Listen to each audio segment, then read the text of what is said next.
I'm Coulter Wonkite. I'm already into the 420, damn it. So what are you doing? Nothing. Nothing? Why not?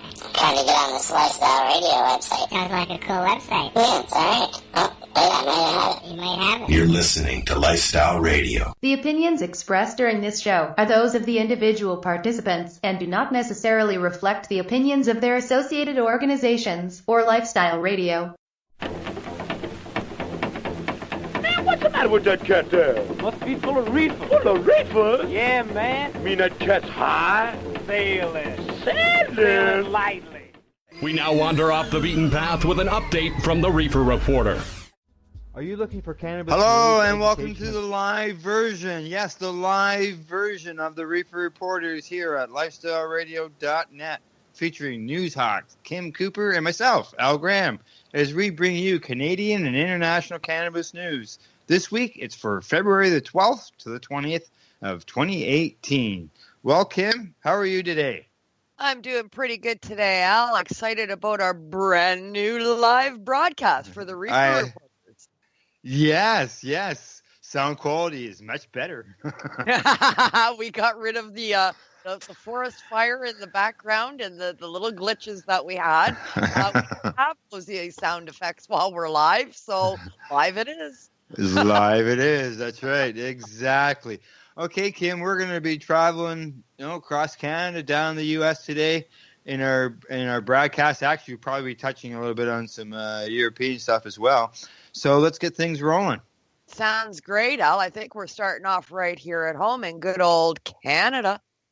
We sure are. We're going to see here that some insurance companies are going to start covering cannabis for medical patients. Yeah, really exciting news coming out of the Financial Post this past week. Sun Life Financial is going to be adding on medical cannabis as an option for its group benefits plan. Now, it is offering this service to all of the people that they service now for their group benefits plans, all the companies that choose Sun Life to carry those benefits plans. Now, employers do have the option to opt out of this latest development in their benefits package. Yes, it is. They got they say with the 235 medical patients in the system, that's grown from 98,000 in about a year's time. That more and more patients are requesting this, which is great.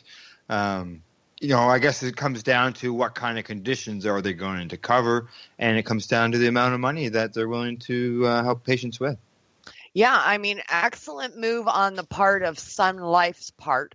I'm a little bit concerned about the employer's option to opt out, mainly because there's been rumblings in Northern Ontario regarding this. A lot of the industries in the north, including the mining industry, have indicated that if this should come to be that financial institutions will be offering this benefit, that they will not be partaking in this because they don't accept cannabis as a medicine for any of their current employees.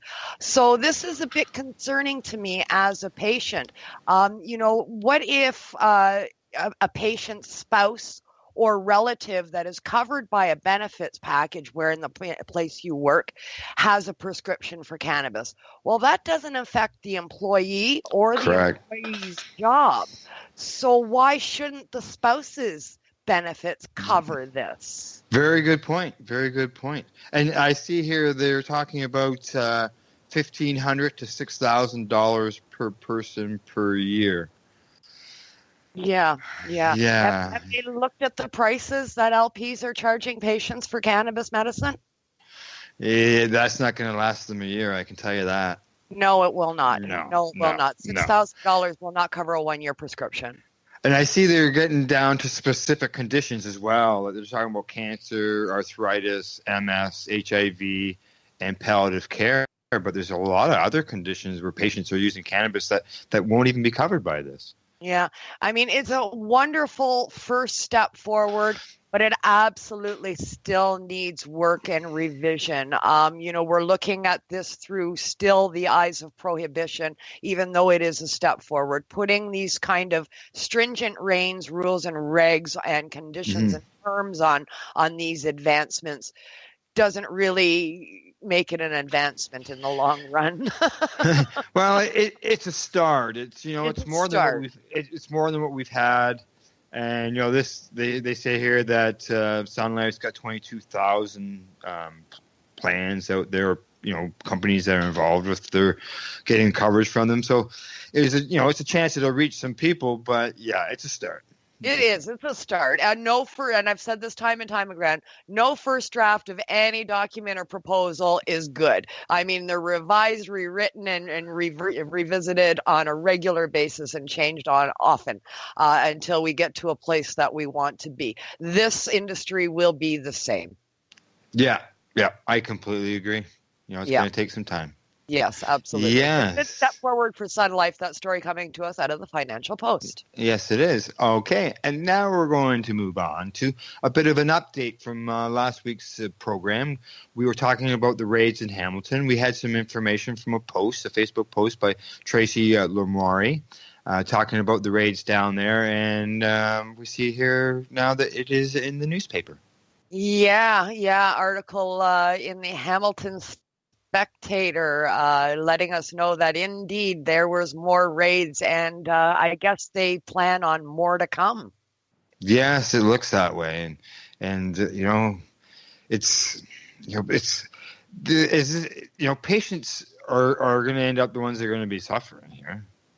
Yeah, dispensaries mainly service patients, patients that are in between LP orders, waiting on shipments, waiting for LPs to come out with the strain that they normally use because they're out of stock right now.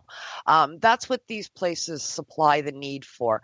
They fill the gap, and I mean that was ordered in the last ruling in court. So I mean we're still not there yet. Dispensaries are a much needed necessity for patients. I see they had 46 stores in Hamilton. They raided a bunch here over the last couple of weeks, but from my understanding, some of them are opening right back up again. Yeah, story coming back out, for MMJ Canada. Clint is the owner of that, Clint Young. We recently had an employee of that conglomeration on the show, on the Pace Radio show. Yes. We had Jamie Shaw on, who works for MMJ, and she spoke to us about what they're doing over there. Now, Clint was reopened within 48 hours. Yes, he was. I see also Tamara Hirsch of Pacifico.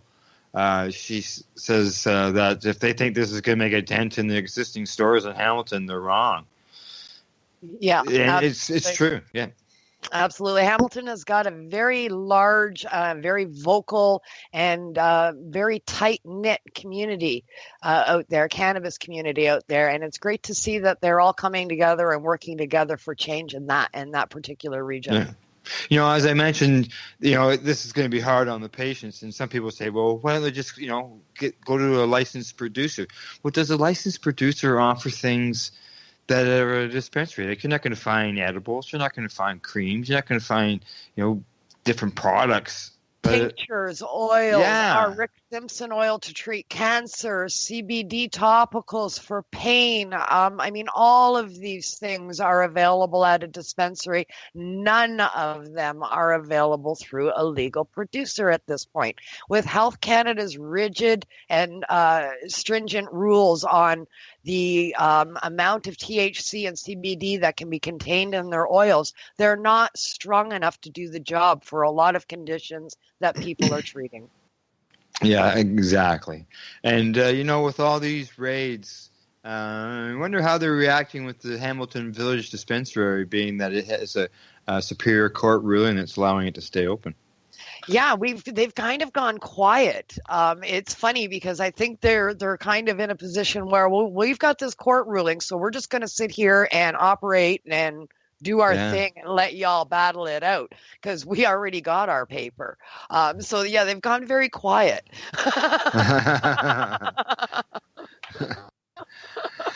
Oh, yeah. Yeah. Well, yeah. Yeah. Sometimes, well, as long as they're doing good and helping out people, that's what matters. I see these some of these big raids were just happening just before an event that was happening down there, the Innovations in the Science of Cannabis Conference.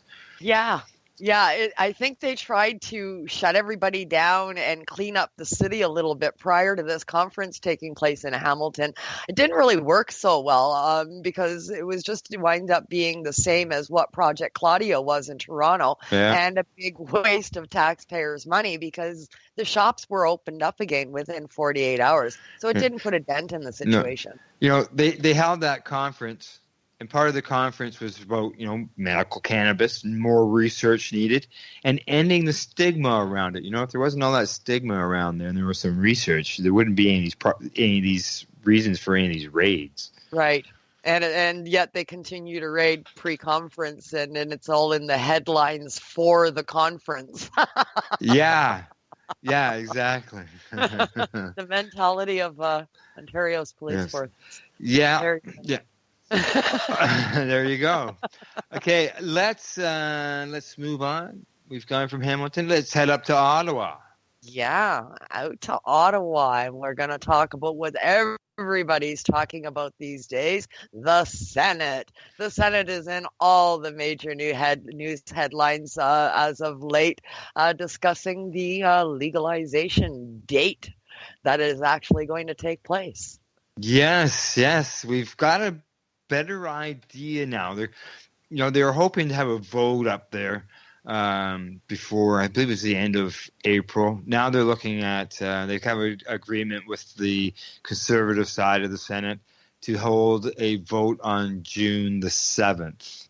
Apparently this is going to allow the conservative senators to speak in the House. Mind you, up to this point, I don't know if any really have even spoken yet. From what I'm reading, not many have at all. Yeah, it's funny because not many have come forward to speak, but pre-Senate hearings, everybody was scrambling for space. They all let it be known that, yes, I want to be heard on this. Yes, I want to be heard on this. Well, the hearings have begun and we're not really hearing too much. No, we're not. And then you got to add on the fact that the government's talking about adding another 8 to 12 weeks once it passes. So we're looking at getting legalized cannabis, say, if it doesn't go back and forth between the two houses a couple times, let's say it gets royal assent early June, so you're looking at July, August, September, late September sometime, growing season, the growing season for outdoors is gone and over with. Yeah, is it coincidental that the growing season is concluded when this is going to pass? Is that a coincidence for the first year? Yeah, maybe. Could be. Yeah. Well, let's just hope that legalization is not happening, no matter what. Just so people are aware, no, June 1st, you cannot plant a cannabis plant in your front yard. It's not going to work that way. No, and they can give it. I was talking with Trina Fraser. She's a lawyer up there in Ottawa, deals with cannabis issues. I was talking to her on Twitter, and we're sending back messages. And I was asking her about that. Okay, if it comes into law or receives royal assent in June, does that mean they're holding off to this 8 to 12 week thing because they want the stores to be able to stock up with the legal product because they can't move any legal product at the moment, right? Right. So I said, well, what about us patients? We have access to legal supply. We have our legal cannabis plants. Why can't we produce, if we want to grow 4 plants outside of our house, why can't we do that? Yeah, but apparently everything comes all in part and parcel. When they are ready for the retail sales, that's when everything else becomes permittable. Correct, exactly. It may reach royal assent in June, but it's not going to be implemented to a much later date. That's right. So if they're not prepared on the retail side, they can hold it up until the retail side is ready to go. And they need the 8 to 12 weeks after oil is sent for that to take place. So by holding up the retail side, they hold up the growing side, the personal use side, all of it is held up because the retail end is held up. Yeah. So exactly. there you have it. Yeah. So yeah, you're looking at September. I thought, okay, well, if even this passes in July, you can still get a plant out there, Yeah, but no, they're not allowing that to happen. And you have to kind of wonder if that's by design. Do they want legalization to be full-fledged legalization to be happening and taking place and people becoming accustomed to it before we have a summer where we see cannabis plants being grown freely on everybody's backyard? Yeah, well, you got 9 months of getting used to seeing people consuming cannabis or hearing about it or seeing it in the news, because I'm sure once it becomes legalized, it's going to be all over the news again, taking pictures of people smoking and all that. Yeah, there'll be all of the publicity about the places of inappropriate consumption, and they'll be on that high horse for the next year for sure. So that gives us time to saturate the media with all of that stuff before we start seeing cannabis plants in bloom across the country. Yeah, nice pretty plants. Okay. I think we're flying off to Moose Jaw next. Moose Jaw. That's right. We are off to Moose Jaw. What is going on in Moose Jaw, Kim? Moose Jaw, Saskatchewan has decided to be one of the cities in that province that is going to welcome cannabis with open arms. They think that it's going to be a very lucrative business, and Moose Jaw could benefit greatly from its use. Yes, I see that the headline says they say yes to cannabis stores, and it doesn't seem like it's just wow. We're so used to here in Ontario to hear all this monopoly thing going on, and you got Moose Jaw out there in the west, Midwest, all 4 stores. Yeah, Municipal Councillor Christina Zimbaluk was quoted saying, and I think it's a great decision for our community, and it's a very positive move after the meeting. She believes it's going to provide a lot of opportunities and a lot of revenue, and people have talked about coming to Moose Jaw instead of going to other places that possibly will not be allowing it. Yes, correct. See, they're talking about tourist dollars. That's right. I see on a former owner of one of the cannabis location. Actually, he's in Colorado, I see here. He likes what he's seeing and all that. But this is where it sort of throws me off, is it seems to be he wants the facilities are located in industrial. Well, he says commercial zoning too, but industrial parts? Yeah, I kind of disagree with this gentleman on that point as well, but we all have our own opinions on that. He said that putting them in residential zones, he believes will become problematic for Moose Jaw. So that's something that they are looking at, is the zoning on where these places will be be opening up. But they are working with the Saskatchewan Liquor and Gaming Association, and they're trying to figure out how they are going to be zoning the cannabis outlets. But they will be providing 2 outlets within the city limits of Moose Jaw. Yes, that's good to hear. Getting a little bit, finding out what the different places are doing across the country. You have to figure out where a lot of the cannabis advocates are going to be moving to. Yeah, for sure. So, you're looking for a place to go in Canada that is cannabis-friendly community with all of the amenities at hand. You can look to Moose Jaw, Saskatchewan. And that story is coming to us from Global News. Yes, it is. Well, Kim, why don't we take a break? Sounds good, Al. Yes, see, we've got a little bit different change for our break. We got a promo break that we're going to run here, being that we're live. And then when we come back, we'll continue with the news. You're listening to the Reefer Reporters here on lifestyleradio.net and .ca.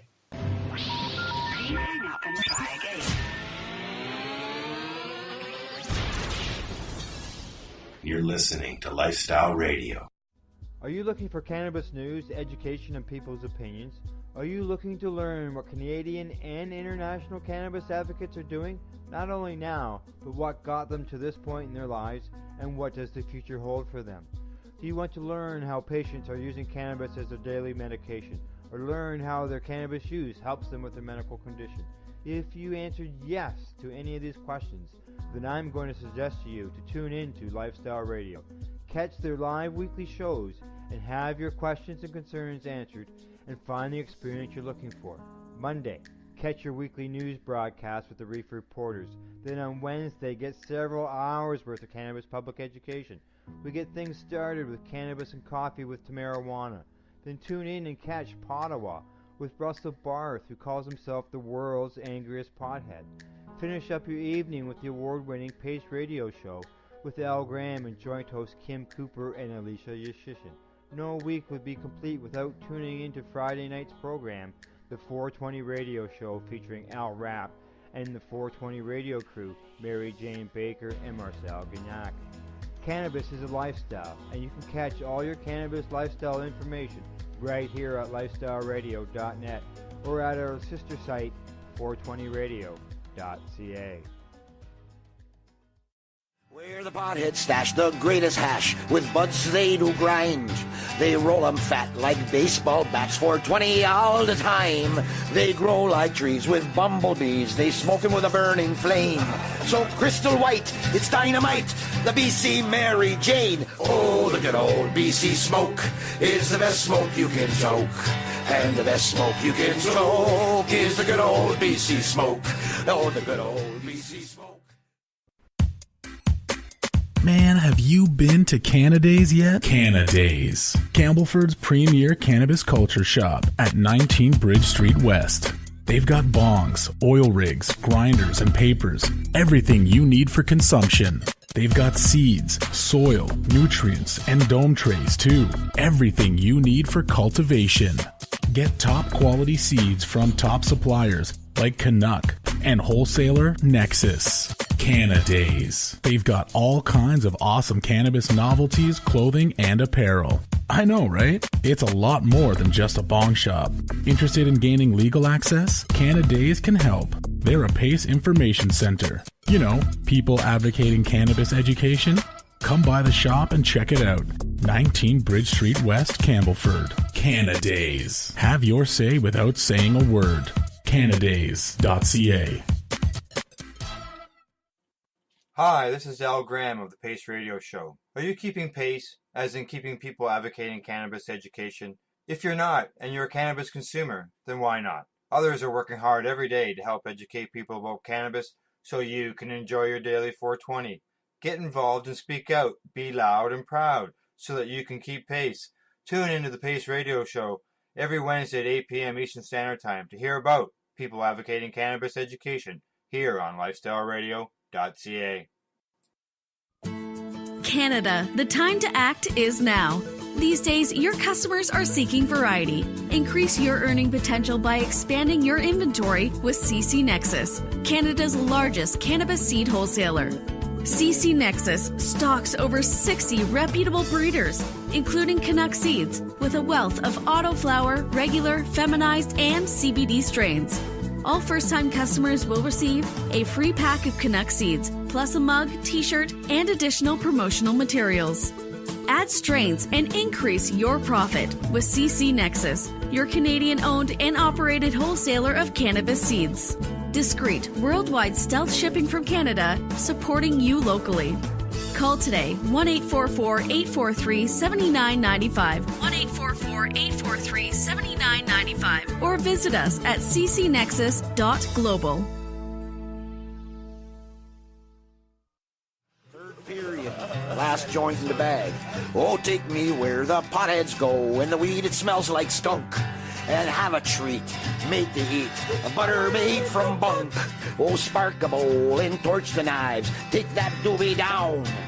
Roll a blunt of BC skunk, this is the best bud ever found. Oh, the good old BC smoke is the best smoke you can choke, and the best smoke you can choke. We are back from a break and a quick dab. It's time to get back to the news here on LifestyleRadio.net with the Reefer Reporters. Well, Kim, before the break, we were talking about what's going on in Moose Jaw and letting people know what's going on here in Canada with the different provinces and stuff. And we've got one more to touch on before we move on. We do. We're going to look at Manitoba. Yes, and I like the headline. Province promises hands-off approach to cannabis retailers. But they're only allowing 4 groups to operate stores? Yeah, but it's I kind of chuckle about Manitoba because you never really know what Manitoba's going to do, I mean, when we were first, had legalization on the table, Manitoba was adamant. They didn't want nothing to do with it. They said no to legalization. They said it's a bad idea. We don't want nothing to do with this. This is a bad idea. Now legalization is coming. It's upon us. All the provinces must take part. And Manitoba's like, okay, fine, just do it. Yeah. Like they say they don't want to get involved in the way that the stores are set up because it's a private enterprise. Yeah. They're going with a little consortium. They've got a couple of LPs in there, but they've also got private enterprise. Yes, they do. They sure do. What the consortium is Delta 9 and Canopy Growth? Yeah, that's the 2 consortiums that they got for the LPs. But then they've got on board things like National Access to Cannabis, Tokyo Smoke, and a numbered corporation. Yeah. It's not called 420 Canada, though. No, it's not. It's kind of funny to see a numbered corporation in there because, that could represent just about anybody. But this one happens to be owned by First Nations as well, conglomerate together. Yeah, actually, National Access Cannabis, the other company there, they also have the First Nations involved within their group. So it's good to see the First Nations involved, but I also noticed that the headline says that the Métis feel snubbed.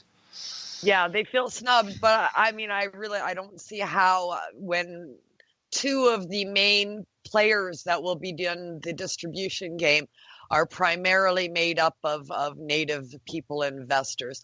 I really want to get to one of the quotes in this announcement that they've made here. And this is, we think we're doing it right. We've seen other provinces and stores setting up, and that's good for them.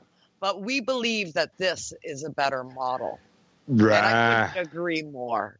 Oh, yeah. Like, coming from, the public officials out there saying this is a better model. And that's, it's closer to what people are wanting. That's right. You've got a little bit of everything in there. Private enterprise along with LPs, hands-off approach from government saying, you know what, just give us the taxes and the revenues. Stay within our rules and regs for meters from schools and so forth, and everybody's going to be happy. Now they haven't figured out the numbers of stores or where the locations are, so there's still that to come, which could still cause a problem down the road. People won't be happy with some of those choices, I'm sure. Oh, well, we're never going to have everybody happy about everything anytime soon. I don't believe. We all have far too varying views as far as this is concerned. But as far as countrywide goes, nationwide goes in Canada, I mean, Manitoba's got it going on, I think. Yeah, well, here we got in Ontario. We're going to start off with 40 stores, up to 90 in a year's time or something, and then eventually end up about 140 to cover the whole province, right? Okay. And so here's the guy from the Delta 9 Canopy Growth grouping, and he says that he would like to see upwards to 100 stores just in Winnipeg alone. Yeah, city of Winnipeg, and that's just the city of Winnipeg. These are the kind of plans that these other provinces are making, and we have Ontario, the largest landmass province in the country, and we're going to have 40 stores. Yeah, that's just It's just retarded. 40 stores here in the province. It just doesn't make sense. I mean, people you can't wrap your head around that. 40 stores. Yeah. There's more of any you name the franchise. There's more than 40 stores in Ontario. Not a single franchise out there has a minimum of 40 stores in it. There's no way it's going to put a dent in the so-called black market, and there's no way that it's going to fly in this. No. I see here the Métis, they were upset about it because one of the groups that they were involved in did not get picked. And, they felt that they have lost out now on a chance in order to help them with in order to improve their lives.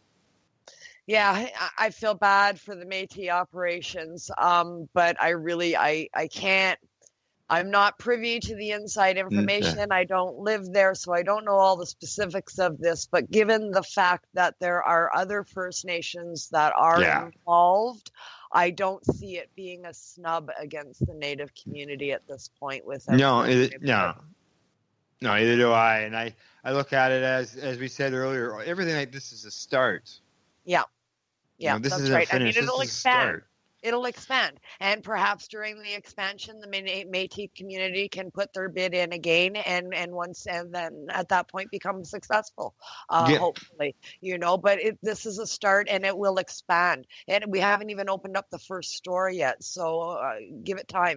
We're going, no matter how slow it is, we're going somewhere. Yes, exactly. Okay, Kim, we've talked a lot of what's going on here in our legal end here in Canada with the provinces. Let's head her down south to Colorado. Colorado, our friends in Colorado, we look to you for inspiration and guidance on a regular basis. They're doing such wonderful things down there. Colorado is in the news once again, and the industry just continues to grow. It's growing head over heels, earning on nearly $4.5 billion since 2014, and they don't see a ceiling at this point. Yeah. They say it's just moving forward at lightning speed, and you just can't believe, what's going on. Yeah. Even with the federal backlash looming over the cannabis industry with implementations of new force, they're still getting registrations for more people to get into the business. They're still issuing licenses. They're still collecting taxes, and the state is loving every minute of this free for all. Oh, yeah. They say that it's an exciting time in the development of retail cannabis. New products and ideas are hitting the shelves. Many of the products are things that people would have only dreamed of, years ago, and now they're becoming available. And, this is what we were talking earlier. We're not going to have some of these things that people down here are getting. That's right. You look at the stores in Colorado and the shelves are filled with products and various products. We're not talking about just jars of bud here. Products are off the hook down there. You've got various types of edibles, candies, lollipops, suckers of all sorts, creams, lotions and potions, tinctures, bath bombs, beverages, like soft drinks, beer, water, even in infused water. Endless possibilities when it comes to products, right down to personal hygiene as well as sexual products, for the bedroom, lubrications and stuff like that. The list is endless. It is. And there's so many patients that benefit from those things. It's great to see that they're available down there, and look what it's done. There's a lot of taxes collected. I know taxes are a scary thing, and I think they're still trying to figure out, the percentages and getting it right. But there is some money collected, and it does go back to help society, right? Absolutely. In Colorado alone, we've seen the benefits of this over and over again. Schools are better equipped. They're all being renovated and upgraded. They have the latest equipment. Children do not do without. There's free lunch programs. Senior citizens' homes are benefiting from this. The homeless are benefiting from this, with more shelters being built. All around society is benefiting from the tax windfall that cannabis brings. And, the final statement in this article is a real big heads up for Ontario, especially, and all Canadian provinces. The industry has never before seen something like this one. And they're one big, happy family. Instead of being an aggressive competition with your own government, look at this as an industry, vibrant as it is, and everybody is on the same team, and just allow it to build and grow. Yeah, exactly. Free market, right? Free market. Yeah, absolutely. Yeah. So it's good to see, every once in a while we'll see some stats out of Colorado, and usually they're on the positive. It's not, the sky hasn't fallen. That's right. The sky hasn't fallen. The jails aren't full. People aren't sitting on their couches wasting away and losing their jobs. Life continues, and in fact, it booms. Yes, it does. Exactly. And it's improving the quality of life of people who don't even consume it. Oh. That's right. Right. Okay. Speaking of people that don't consume it. Speaking of people who don't. This next article here, Kim, is just outrageous.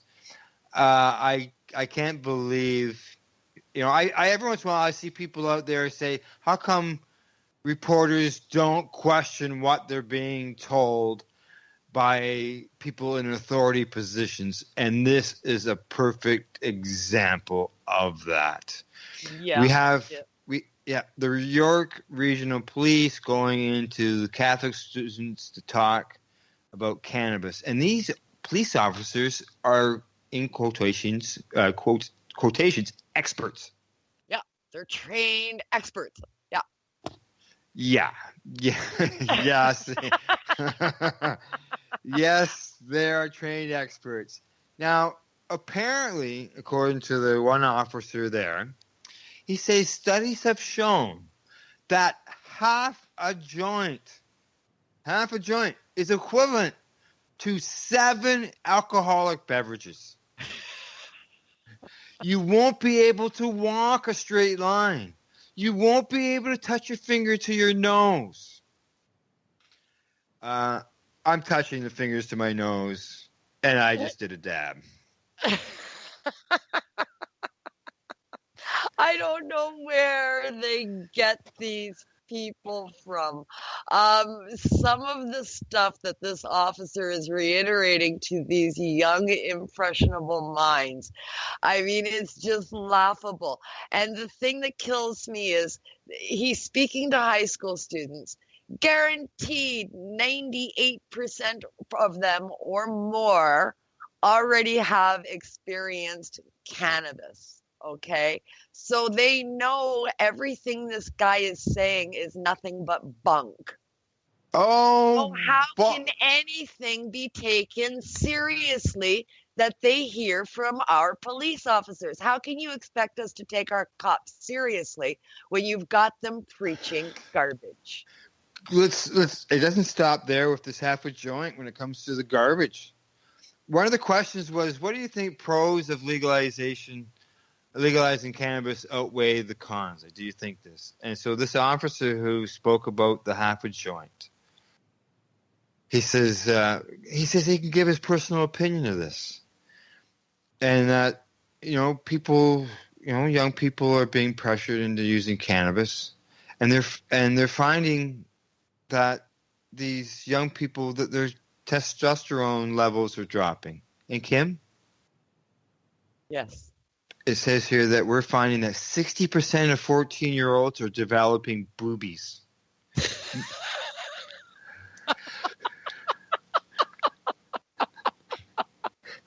We don't make this stuff up, people, okay? 60% of people who use doobies develop boobies. Boobies. You heard it here on the Reefer Reporters, people, and I'm telling you, this is an actual article. This actually took place. Our police department is preaching this to our high school students. He says there's a greater chance of having depression, anxiety, or bipolar or schizophrenia if you consume cannabis, and you definitely have a risk of psychosis if you consume an addictive quantities. Yeah, this wasn't the only officer that was there. There's the other officers who were there, and by reading through the article here that is in the York Region paper, there's some good answers and stuff in it, but this officer was just out to lunch. Yes, Officer Cole is named in this article, and you can actually see his name on the back of his shirt in a photo. And this article is coming to us from YorkRegion.com online. It's just makes you gasp. I mean, I had a laugh about it, but at the same time, you've got to think this is a cop in authoritative position. That is being used to preach to our children in our high schools and some even possibly younger. I mean, who knows if these guys go to younger kids as well. I know they do have stuff like the DARE program. Perhaps this man is in charge of that as well, and that's taught to third graders and fourth graders. This is a big problem. I don't even think DARE. Well, DARE, they've changed some things around with DARE when it comes to the cannabis issue, but boobies. Yeah. Come on, how can you? If you're preaching DARE, even if cannabis isn't part of the issue, obviously this officer can't be trusted to teach the facts. He's allowing personal bias and his own misbeliefs and misconceptions about things shade and cloud everything, and that's coming across in what he teaches. He should be removed from a position of authority for teaching. Oh, for sure. That's right. Exactly. Okay, let's go from the zany to something that makes sense. Something that makes sense. That sounds great. New show called Joint Venture. Yes. Yes. Brownies and beer. How edible cannabis businesses plan to cash in on legalization. Yeah. And I don't think they're talking about man boobies. They're not talking about man boobies in this one. No, not at all. We're talking about with the wonderful and friend of the show, Amy Anonymous Brown, who's not so anonymous anymore. No, she's not. She's right out there, and she's gotten involved with baking tutorials. Yeah, baking tutorials online, shot with amateur camera in her kitchen. That's basically going back to her roots. That's how she got started. Yeah. It was just Amy's hands and a voice in the background, and nobody knew who it was. Yes. Now she's got the tutorials there. She's been involved swearing at. She's been involved CFNY. Doing her cannabis thing there. Yeah, really heavily involved with the Trailer Park Boys and stuff like that. Carries on with them. We meet up with Amy on a regular basis, actually, when we're out there live on location shows for the 420 Roadshow. And usually Amy's got out there with her crew for SwearNet. Yeah. She says that one of the first questions that her students ask her is, will it smell? Yes. Yes, unfortunately, when you're cooking with cannabis, depending on what you're cooking and how it's being cooked and the way you're cooking it, there will be some smell there. There will be some smell. And it all depends on what you're making, too. I know when you decarb your cannabis, of course, there's a lot of smell with that. But once that process is done, adding it to like magical butter with coconut oil, no, there's not very much smell. No, exactly. Yeah, and as Amy says, it's depending on what you're doing, you can get some nutty and piney smells, and it makes your house smell real beautiful. Yeah. So apparently, just a little outside clip thing from Inside Information. From what I understand, Amy will be launching a brand new venture in the upcoming future, and she may be coming up as a guest on the Pace Radio Show in the near future. Oh, good stuff. It's good stuff. I always like to hear about it. Now, what about this beer? Yeah, the beer and brownies. The beer is a venture coming from down south. That's from, oh, goodness. I've lost my spot. Oh, have you? Well, this is from Province Brands. And Yeah, and it says that people have been experimenting for many years by substituting hops with cannabis. And he said that they did something totally different, which is to find a way to brew a beer with the cannabis plant itself. That would be so very, very cool. Yeah, people have experimented for a long time with the substitution, and that would be very cool to be able to take out the hops and add perhaps cannabis instead there. Yeah. Now, what do they use? Do they use bud? Well, it just says he wants to use the plant itself. He says that they've devised a way for it to kick in earlier, I guess, sort of like alcohol. But they don't want to just mix cannabis with alcohol. They say they're going to create a whole new style of drink. Yeah. So that'd be interesting to see what they've come up with. Yeah, they're doing the research in Colorado where the cannabis is legal, so that they can get around the laws there, and they're going to take it from there. And so they have delicious beer tasting contests and see what their consumers say. So a beer without alcohol? Yeah, but cannabis infused. Interesting. We'll have to see what happens there. Because, I, as a patient with my condition, I can't drink alcohol. That's right. That's right. And many of us out there just simply don't want to. Correct. Exactly. So, yeah, check out Joint Ventures, cbc.ca. Yeah. And you'll see a few different segments there as well. Yeah, for sure. Great little enterprise going on at CBC, for sure. Yes. And from there, we're going to go to the really quirky. Well, this is our last article of the show, and it's about the 10 major cities that consume the most cannabis each year. Yes. Is your city on the list? Yeah, really. And just so you know, cannabis is illegal in 3 of these cities. Yes. So, yeah, it must be that the other 7 is legal, and that's interesting because they're not in places that I know of it being illegal. Yeah, that's for sure. Number 1 made the list. New York City, USA. Yes. New York, you are the top consumers of cannabis. And then it goes from there, heads over the big side of the pond, over to Karachi, Pakistan. Yeah, staying over on that side of the world, New Delhi, India. Yes. We got another U.S. city, Los Angeles. They came in 4th. Yep, and then we're back over onto the other side of the planet into Cairo, Egypt. Yeah, it's just bouncing around. Like I didn't even know, Egypt. Wow, really, eh? Yeah. Yeah, I see India. They have another city on here, Mumbai. Yeah, Mumbai, and then over into London. Yeah, London, Chicago. Here in the over in the U.S. Yeah, then we're over into Moscow, Russia. Yeah, who would have thought that somebody from Russia? Because everybody's always giving them a bad rap. Yeah, number 9 on the list is Russia. Yeah, who do we have for number 10 now? Who do we have for number 10? Right here in good old Canada, Toronto. The big toke comes in 10th place. Yeah, it's so hilarious that Toronto would beat out BC on this list. I think that's hysterical. But Toronto apparently is the number 10 top spot for consumers to consume cannabis. Really cool little list coming out of USA Today. It goes on and it tells you many of the other top spots that are consuming cannabis throughout the world.